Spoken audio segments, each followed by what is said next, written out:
The light came down at 2:09 a.m. on a Wednesday in October, and Joel Reyes saw it from the bed of his truck. He hadn't meant to be awake.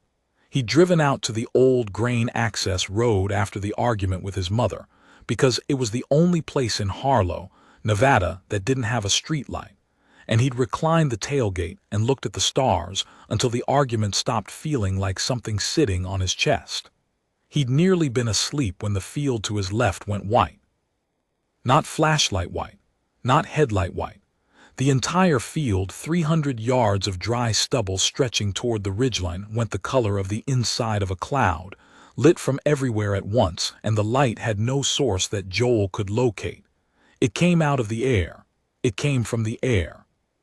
He sat up and the light was already fading at the edges, pulling inward toward its own center, and in the center of the field where the light contracted was a shape that his eyes recorded and his brain refused to process. Not a craft, not a shape he had vocabulary for. The light held its core for 4 seconds, he counted later, from the video his phone had started recording automatically when he grabbed it, and then it went out the way a candle goes out, instantly and completely, and the field was dark again and Sable Kwon was gone. She had been standing in the field. He hadn't known she was there until she wasn't. Joel sat in the bed of his truck for a full minute without moving. Then he got out and walked to the edge of the field and stood at the boundary of the stubble, looking at the space where the light had been. The ground was flat. Nothing was scorched. Nothing was pressed down or disturbed. The air smelled like dry grass and October cold and nothing else. He walked out to the center of the field, holding his phone up as a flashlight, and the beam caught nothing but stubble and distance. Sable's backpack was sitting in the dirt. It had her jacket tied to the handle, the jacket she wore every day because she was always cold. He called her name. His voice went out into the dark and came back as nothing. He called 911 at 2:14 a.m. The sheriff's department treated it as a missing person case. By 7 a.m. there were 4 deputies walking grid lines through the field. By noon, Sable's parents had driven down from Reno. By evening, the story had circulated through Harlow in the version that small towns prefer. She'd run away, or she'd gotten a ride with someone, or she'd arranged a disappearance for reasons that had nothing to do with a light in a field. Joel told his account 4 times. Each time, the version the sheriff wrote down was slightly shorter than the version Joel had told. After the 4th time, the deputy who'd been assigned to his statement said, kindly but very clearly, that stress and darkness could produce visual impressions that didn't match what had actually occurred, and Joel stopped trying to describe the light. He drove back to the field that night alone and sat in the stubble where the backpack had been and looked at the stars for a long time. He did not understand what he had seen, but he was certain he had seen it, and he was certain that certainty was the least useful thing he had. Sable had been his friend since 4th grade. She was the kind of person who organized her backpack by weight distribution and also kept a pressed moth in her journal and quoted things at him from books she'd read 4 years ago. She was the only person in Harlow who made him feel like his brain was running at the right speed. He sat in the field and thought about the jacket on the backpack handle and felt something in his chest that wasn't grief yet, but was standing right at the door of grief, not coming in. 3 days later, Sable walked out of the field at dawn and stood in Joel's front yard. His mother called him from the window at 5:48 a.m. By the time he got outside in his socks, Sable was sitting on the porch step, and the first thing he noticed was that she wasn't cold. It was 34 degrees. She was wearing the same clothes she'd had on when she disappeared, thin hoodie jeans, the low tops she'd worn to the field, and she was sitting on the step with her arms in her lap and she was not shivering. The second thing he noticed was her eyes. Not the color, not the shape, the quality of attention behind them. Sable had always had an attention that went slightly past whatever she was looking at, as if her brain was processing the thing and 3 associated thoughts simultaneously. Now her gaze sat differently in her face, still and deep and very, very careful, like she was handling something fragile that she'd been trusted with. "Hi," she said. "Sable." He sat down next to her on the step. He didn't know what else to do. "Are you hurt?" "No," she looked at her hands. "I don't think I understand the question entirely." His mother was calling 911 from inside. Joel leaned forward so his elbows were on his knees, facing Sable at close range, trying to read her face. "Where have you been?" "Away," she said, then as if correcting herself, "somewhere else." She paused. "I know that's not useful. I'm trying to find the right words, and some of them don't exist." The ambulance came. The paramedics checked her vitals and found her temperature slightly elevated and her blood pressure low and no other physical abnormalities.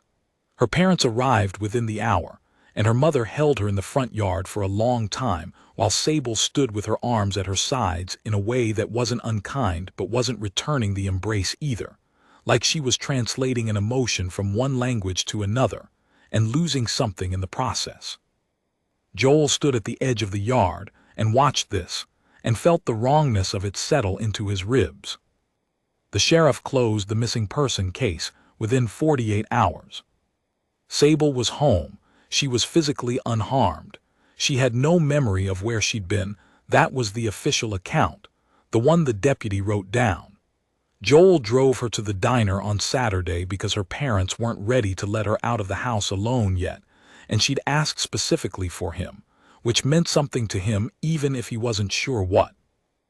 They sat in the corner booth with coffee she wasn't drinking, and he watched her look out the window at the main street of Harlow with the same careful, deliberate attention she'd brought to his porch step.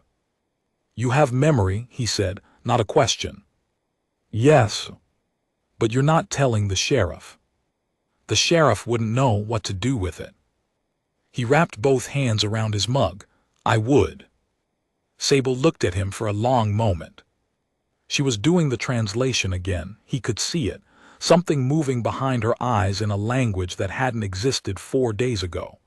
"You saw the light," she said finally. "I saw you disappear into it." Something in her face shifted, not quite relief, but adjacent to it, like she'd been waiting for confirmation that the event had existed outside her own memory of it. "It wasn't a light," she said. "That was just the part of it that our optics could perceive. The light was the edge. The inside was something else." He waited. "I can't describe the inside," she said. "I've been trying to find the geometry and there isn't one. It's not a place you can draw a map of. She stopped, picked up her coffee, set it down. "It's like trying to describe a sound, using only words that refer to shapes." "But you were there, you were somewhere." "Yes, they were very careful with me." She said this plainly, the way you'd say a fact about weather. "They kept checking, making sure I was functional." They didn't have the right word either. They kept using a concept that means something between unbroken and comprehending, and I couldn't always tell which meaning they intended. Joel's heart was doing something complicated. He thought about the field. He thought about the jacket on the backpack. What did they want? Sable was quiet for a while. Outside, a truck drove past. The cook at the counter put something in the fryer. The ordinary world continued its ordinary operation, while Joel sat in a corner booth in Harlow, Nevada, and waited for his best friend to explain First Contact.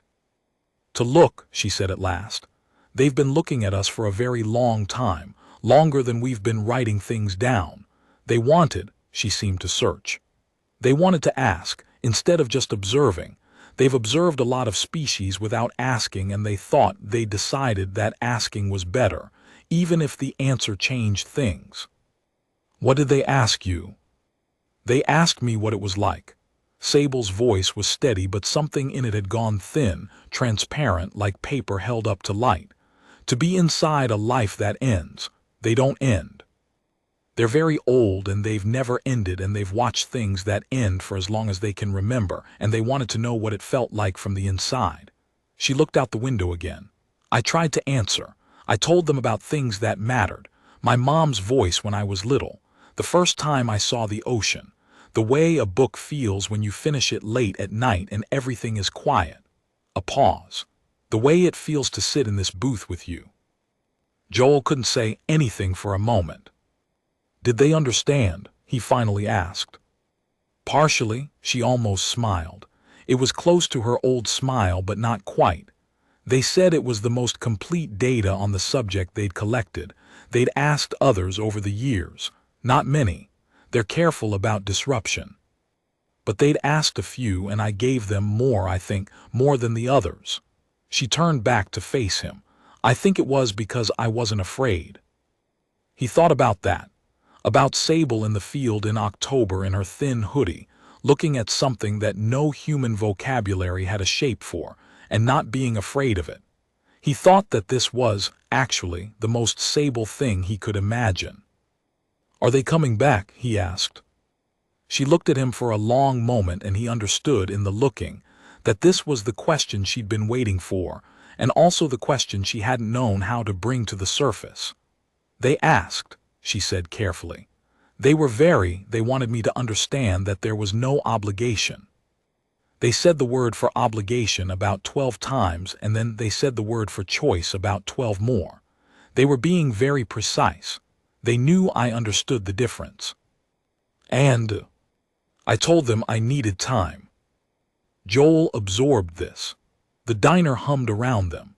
He thought about the way she'd stood in the yard that morning, arms at her sides, translating the embrace, not quite back inside the life she'd left. He thought about the careful stillness in her eyes, and the way she said the word elsewhere, and the fact that she'd asked for him specifically when she could have asked for anyone. When? He asked. I don't know, I'll know when I know. She looked at her hands again. You're the only one I've told. I know. You believe me. I saw the field. She nodded slowly. Then she picked up her coffee cup and drank from it, and the gesture was so ordinary and so completely Sable that something in Joel's chest clenched so hard he had to look away for a second. Out the window, at the main street of Harlow that was just a main street, and not the edge of anything. 3 weeks later, on a Tuesday night, Sable knocked on his truck window at 1:50 a.m. in the Grain Access Road lot. He'd been there all evening. He hadn't planned to be. He'd driven out after dinner and sat in the bed of the truck with his back against the cab and watched the sky, and it had not occurred to him to leave. She climbed up into the bed without a word and sat beside him. They watched the stars for 20 minutes without talking. The night was cold and clear, and the Milky Way was a dense sprawl across the dark overhead, and the field was very still. You don't have to watch, she said. I want to. She nodded. She was wearing a warmer jacket this time. She'd brought it herself. Tell them, Joel said. When you get a chance, tell them that I was here. Tell them I watched. I will. Her voice was quiet. They'll want to know what that felt like.